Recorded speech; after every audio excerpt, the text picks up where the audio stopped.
Witam. W ostatnim odcinku omawiałem, jak dużą rolę w poprawie naszych zdolności motorycznych, tych potrzebnych w walce, odgrywa siła. Podałem także przykłady ćwiczeń oraz przykład metody treningowej, którą możemy się posługiwać, aby tą siłę po prostu w znaczący sposób zwiększać. Pozostaje jednak pytanie, co jeżeli ktoś oprócz siły chciałby zwiększać także swoją masę mięśniową? Być może dlatego, że chce zwiększyć kategorię wagową lub też po prostu chce dorzucić troszeczkę mięsa na kości. I pozostaje pytanie, czy za pomocą treningu kettlebell my jesteśmy w stanie zwiększać także naszą masę mięśniową. I to jest między innymi temat, który będę chciał poruszyć w tym odcinku. Także osoby zainteresowane zapraszam.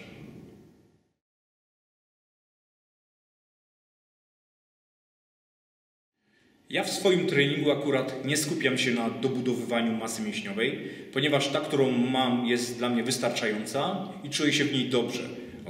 Obawiam się, że gdybym zaczął ją zwiększać, to prawdopodobnie straciłbym trochę na szybkości i być może także na jakości techniki. A poza tym pamiętajmy o jednej bardzo ważnej rzeczy, mianowicie takiej, że jednym z takich efektów ubocznych treningu siłowego jest to, że budujemy także masę mięśniową. I tak naprawdę dla wielu fighterów takie podejście jest w zupełności wystarczające. Budując siłę, otrzymuje także trochę masy i to dla niego wystarcza. Kwestia jest taka, jeżeli ktoś chce tej masy znacząco dorzucić i pytanie, czy może zrobić to za pomocą odważników kettlebell. Odpowiedź jest taka, że oczywiście może. Pytanie tylko, w jaki sposób to ma zrobić.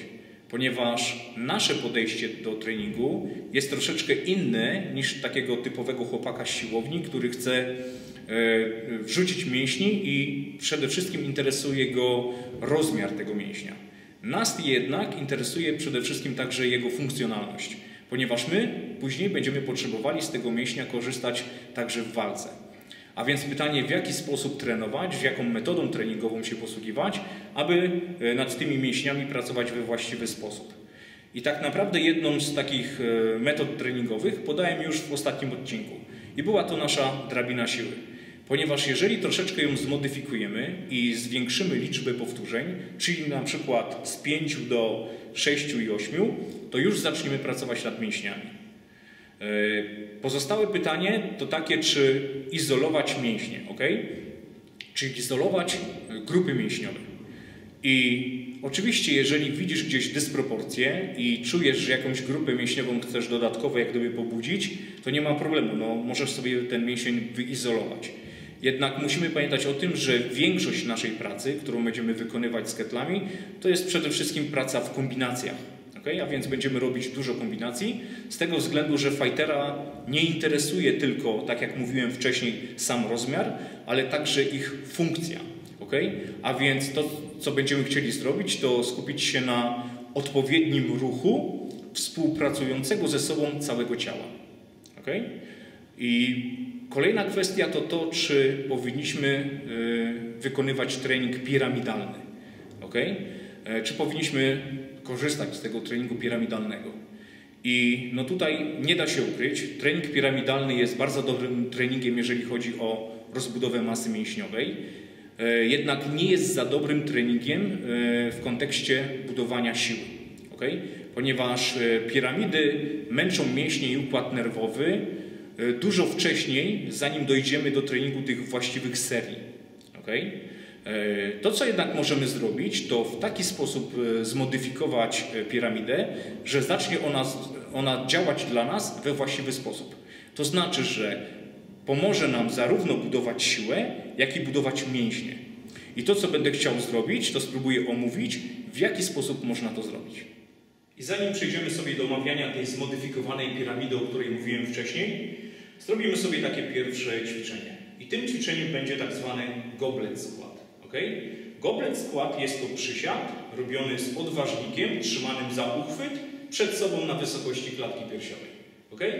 I uważam, że jest to jedno z absolutnie najlepszych ćwiczeń takich wzmacniających całe nasze ciało, ponieważ wymaga ono od nas nie tylko siły nóg, ale także rąk, grzbietu oraz brzucha. I jest bardzo duża różnica pomiędzy przysiadem z ciężarem trzymanym na plecach, a ciężarem trzymanym przed sobą. Bardzo polecam sobie tutaj to sprawdzić. I jeżeli chodzi o goblet skład, to najlepiej, jeżeli w ogóle przysiady wykonujemy albo na boso, albo na totalnie płaskiej podeszwie. Starajcie się nie podkładać sobie nic pod pięty. Jeżeli jest problem ze zrobieniem przysiadu, to prawdopodobnie ma on związek z mobilnością, więc trzeba ją sobie po prostu skorygować, a nie podkładać nic pod pięty. Okay? Odważnik będzie zarzucony na klatkę piersiową, schodzimy w dół i w dole robimy pauzę, zanim wstaniemy. Jest to dla nas bardzo ważne, ponieważ w tym ćwiczeniu nie ma możliwości i nie akceptujemy powtórzeń odbijanych. Okay? Schodzisz, odbijasz, nie jest to brane pod uwagę. A więc mamy zejść, na ułamek sekundy, czy tam około sekundy się zatrzymać i dopiero wyjść w górę. Okay? Zobaczcie, jak to będzie wyglądało. Biorę odważnik, zarzucam. Sylwetka jest wyprostowana. Idę w dół, robiąc wdech. W dole jest pauza. Za chwilę wyjdę w górę, dodatkowo się przypinając. Na górze jest przypięcie, sylwetka wyprostowana. Odstawiam. I jak ważne jest to, abyśmy, biorąc odważnik, nie siadali w tył, tylko w dół. Możemy się przekonać, biorąc po prostu większy odważnik. Okay? Ponieważ jeżeli zaczniemy siadać w tył, to on nam po prostu wyleci. Okay? Sprawdźmy.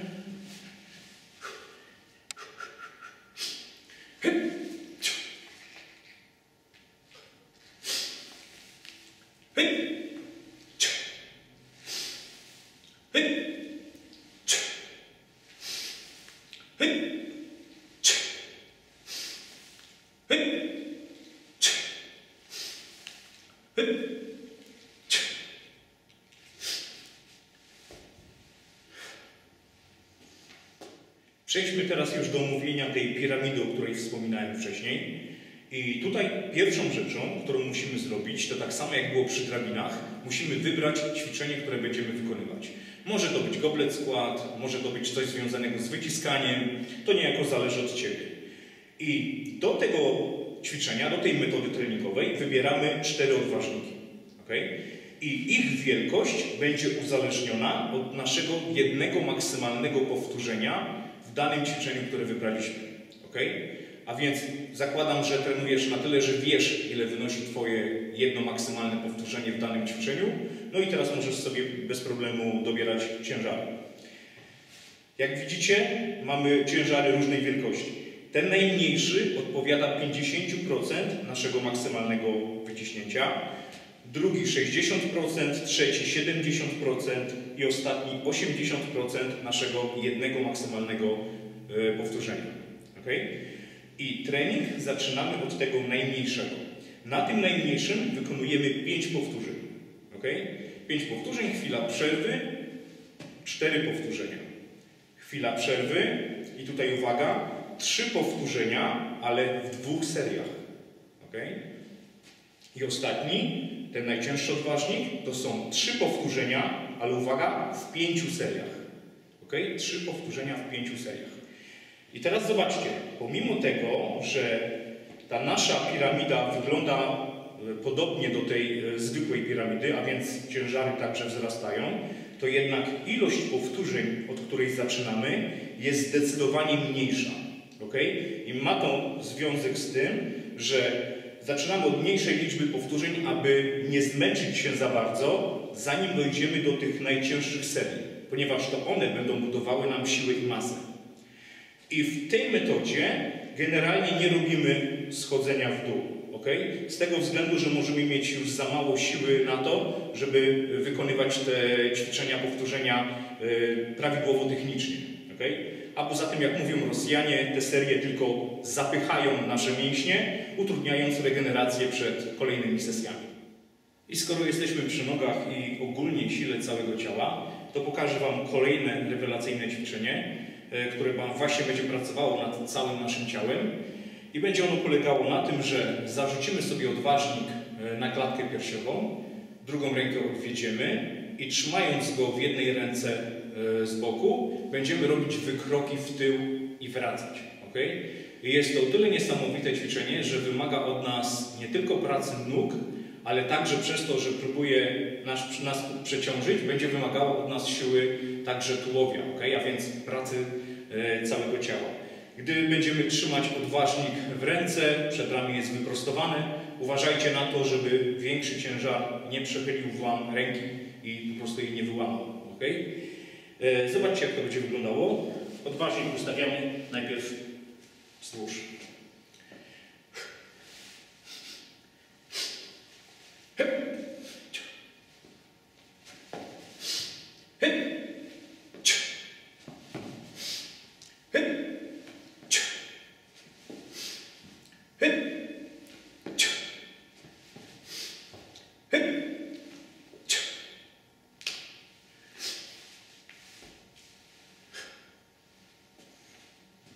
I kolejne rewelacyjne ćwiczenie, które sobie zrobimy na siłę całego ciała, to tak zwany zarzut w klin. Zobacz.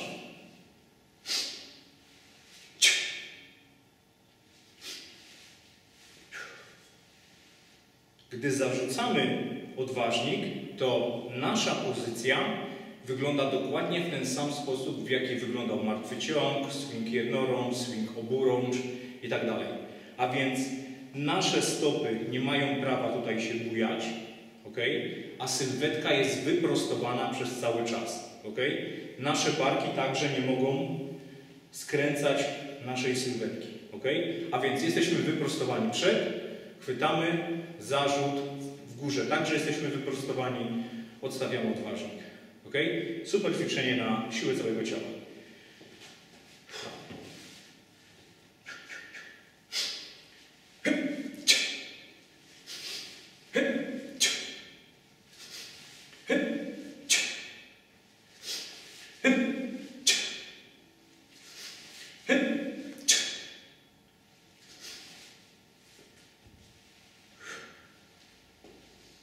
I kolejne ćwiczenie, które wykonuję sobie dla swoich potrzeb, myślę, że Wam także się spodoba. Zobacz.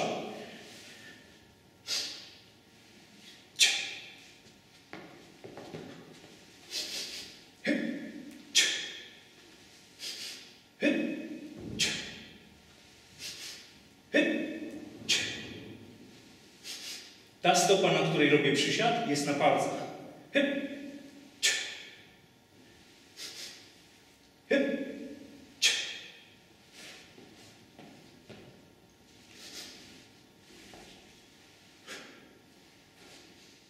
Jeżeli potrzebujesz wyizolować sobie na przykład łydkę, nie ma problemu, stań przy ścianie lub przy czymś, o co możesz się oprzeć. Chwyć za odważnik ręką od strony nogi, która będzie trenowana. Sylwetka jest wyprostowana, przechodzimy na jedną nogę i wspięcia.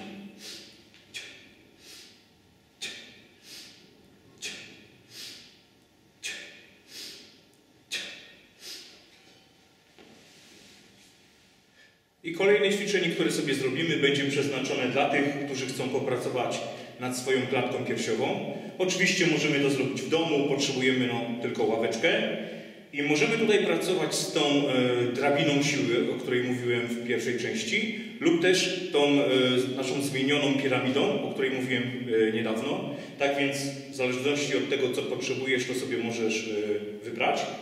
Natomiast to, co ja zrobię, to pokażę Wam, w jaki sposób brać i w jaki sposób odstawiać ketle podczas tego ćwiczenia. Odważniki są z przodu. Pierwszą rzeczą, którą robię, to wrzucam je sobie na nogi. Gdy mam je wrzucone na nogi, ustawiam je lekko po skosie i wkładam swoje ręce. Moje ręce są ułożone na rączce, także po skosie. To, co zrobię teraz, to podam sobie odważniki nogami. Teraz już mogę wycisnąć.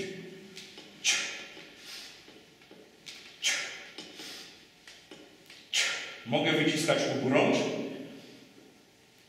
lub jednorącz.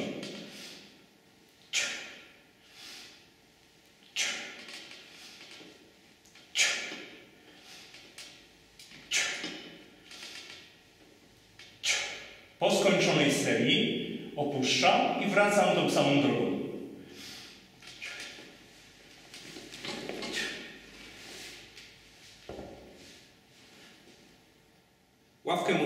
wykorzystać także do treningu mięśni najszerszych grzbietu.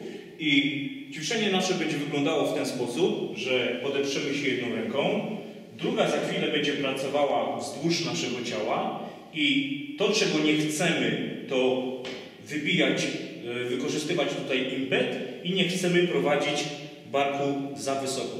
Ok? Zobacz.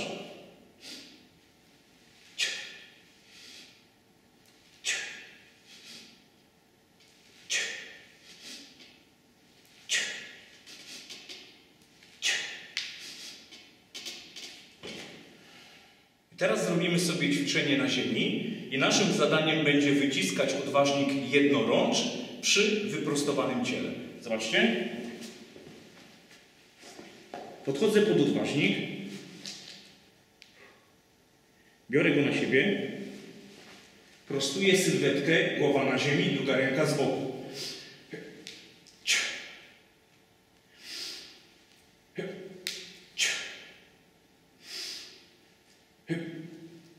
Nie wolno tutaj mostować. Ciało leży na ziemi.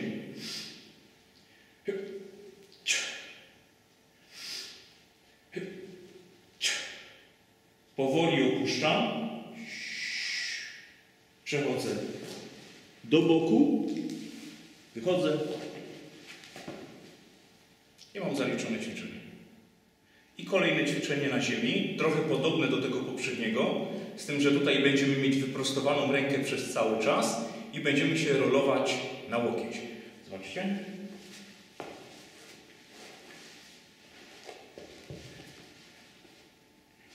Podchodzę pod odważnik, przechodzę na plecy, noga od strony odważnika jest podwinięta, druga ręka odwiedziona, wyciskam i teraz przechodzę roluję się na łokieć.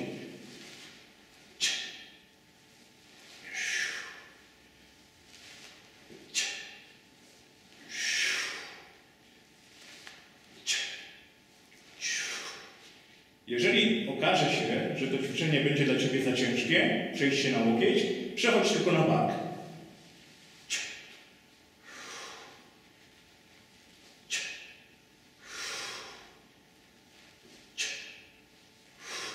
Następny. Opuszczam odważnik. Rolujemy w bok. Bezpiecznie go odkładamy i mamy zaliczone ćwiczenie. Jeżeli będziemy sobie chcieli popracować równocześnie nad klatką piersiową oraz tricepsami, to bardzo fajnym ćwiczeniem jest robienie pompek na odważniku. Zobaczcie, jak to wygląda. Kładę ręce na odważniku. Moja sylwetka jest wyprostowana. Usztywniam całe swoje ciało i mogę robić pompki.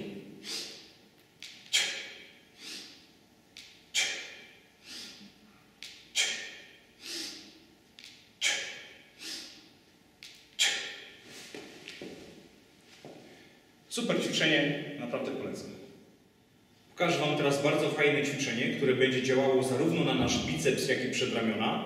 I do tego ćwiczenia wystarczą nam bardzo małe odważniki, czyli na przykład 8 czy 12. To akurat jest 8 i ona ma bardzo fajnie wyprofilowaną rączkę w kształcie trójkąta. Dzięki temu nawet ktoś z szerszą dłonią jest bez problemu taki odważnik chwycić. Zobaczcie, jak to będzie wyglądało. Odważniki są z boku, sylwetka jest wyprostowana, uginamy ręce.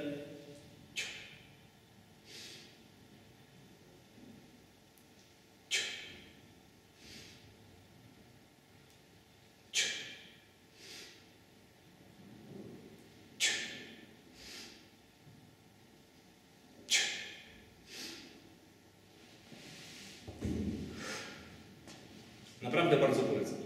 I już na koniec zrobimy sobie jeszcze jedno ćwiczenie na przedramię. Uważam także, że jest bardzo fajne, bardzo dobre i także je polecam. Zobacz. Odważnik kładziemy i później ustawiamy go do pionu i odstawiamy. Pion, dół.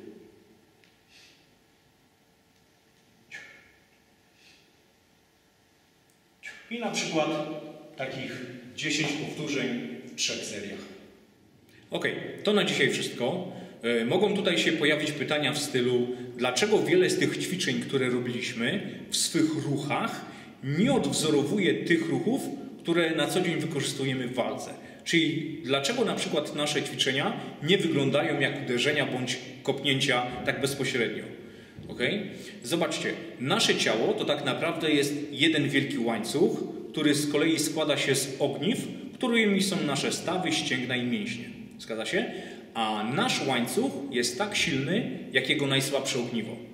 I do czego zmierzam? Jeżeli na co dzień bardzo dużo pracujesz z uderzeniami i kopnięciami, dużo bijesz na tarcze, na worki, to w Twoim łańcuchu są to najmocniejsze ogniwa. Okay? Co z kolei oznacza, że te mniej akcentowane są dużo słabsze. I jeżeli teraz zaczniesz dodatkowo wzmacniać te ogniwa, które już są silne, to jak gdyby jeszcze bardziej osłabiasz te, które są na ogół nieruszane. Co z kolei oznacza, że w pewnym momencie one po prostu zawiodą lub wpadną w kontuzję. Co z kolei oznacza, że znowuż będziesz miał na przykład regres, bo nie będziesz mógł trenować. I teraz, jeżeli natomiast zaczniesz wzmacniać także te słabsze ogniwa, to bardzo szybko dostaniesz bonus w postaci tego, że te główne będą wzmacniały się jeszcze bardziej. Okay? To dlatego na przykład, gdy pracuję z kimś, kto rzuca, to skupiam się także na jego ruchach ściągających. Okay? Pamiętajcie, że nasz trening z ketlami to praca całego ciała nad wzmacnianiem naszego całego łańcucha, a nie tylko jego poszczególnych ogniw. I już na koniec kilka takich szybkich wskazówek. Pierwsza to stosuj zmienność treningową.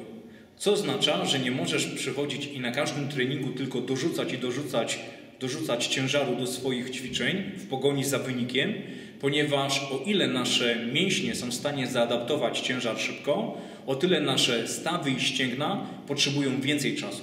I musisz im ten czas dać, jeżeli nie chcesz wpaść w kontuzję. Okay? Tak więc co jakiś czas rób lżejsze treningi. Niech ta Twoja praca treningowa bardziej przypomina taką sinusoidę, a nie schodki cały czas w górę. Okay? Kolejna sprawa, staraj się regenerować oraz unikaj przetrenowania. Tak, ja akurat jestem z tej grupy osób, które uważają, że coś takiego jak przetrenowanie ma miejsce. Kolejna sprawa, staraj się dobrze odżywiać oraz dbaj o suplementację okołotreningową. Okay?